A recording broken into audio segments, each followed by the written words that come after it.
میرے عزیز دوستو السلام علیکم۔ اللہ تعالیٰ نبی پاک صلی اللہ علیہ وسلم کا صدقہ ہم سب کو رزق دین دنیا کے عزتوں اور عظمتوں سے مالا مال فرمائے۔ آج آپ کو ایک مختصر سی ایک تسبیح جس کو صبح شام پڑھنا رزق کی بندش دور کرنے کے لیے، رزق اور پیسوں میں برکت کے لیے یہ طاقت اور وظیفہ اور بہترین رزق دینے والے سے رزق مانگنا، اور یہ بہت ہی مجرب وظیفہ ہے۔ نبی پاک صلی اللہ علیہ وسلم کا صدقہ اپنی بارگاہ خاص سے ہم سب کو رزق عزت دولت سے مالا مال فرمائے۔ یہ ایک ایسی تسبیح ہے جس کے اندر کمال ہی کمال ہے۔ رزق کی تنگی، غربت، راحت، برکتوں اور رحمتوں، اپنی نسلوں کی خوشحالی اور ببرکت زیارتوں کے لیے صبح شام ایک تسبیح پڑھیں، اور اسی کلمے کی برکت سے تمام مخلوق کو اللہ تعالیٰ روزی دیتا ہے۔ اور یہ وہ تسبیح جو تمام ملائکہ کی بھی ایک تسبیح ہے، جیسا کہ ایک بہت مشہور معروف واقعہ ہے۔ نبی پاک صلی اللہ علیہ وسلم کی خدمت اقدس میں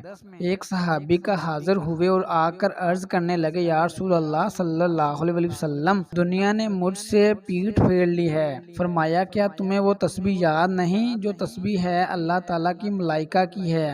اللہ تعالیٰ کے ملائکہ اس تسبیح کو صبح شام پڑھتے ہیں اور اس کی برکت سے روزی دی جاتی ہے، اور اسی تسبیح کی وجہ سے دنیا تیرے پاس ذلیل خوار ہو کر آئے گی۔ تو صحابہ رسول نے جب اس تسبیح کو پڑھنا شروع کیا تو واللہ واحد لا شریکہ نے بے شمار رزق، عزت اور دولت سے مالا مال کیا۔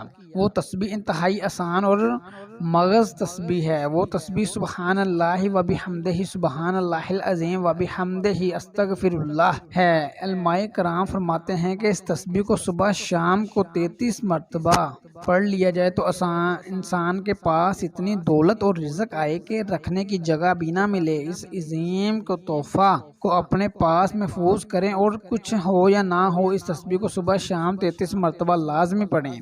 اگر پوری زندگی اپنے اوپر لاگو نہیں کر سکتے تو کم از کم ایک ہفتے 2 ہفتے لگاتار اس تسبیح کو پڑھ کر دیکھیں۔ اگر اس سے افادیت ملنا شروع ہو جائیں تو اس تسبیح کو اپنے اوپر اور اپنی پوری فیملی کے اوپر لاگو کریں۔ سبحان اللہ و بحمدہ، سبحان اللہ العظیم و بحمدہ، استغفر اللہ۔ اللہ کریم ہم سب کو نبی کریم صلی اللہ علیہ وسلم کا صدقہ رزق حلال عطا فرمائے، آمین۔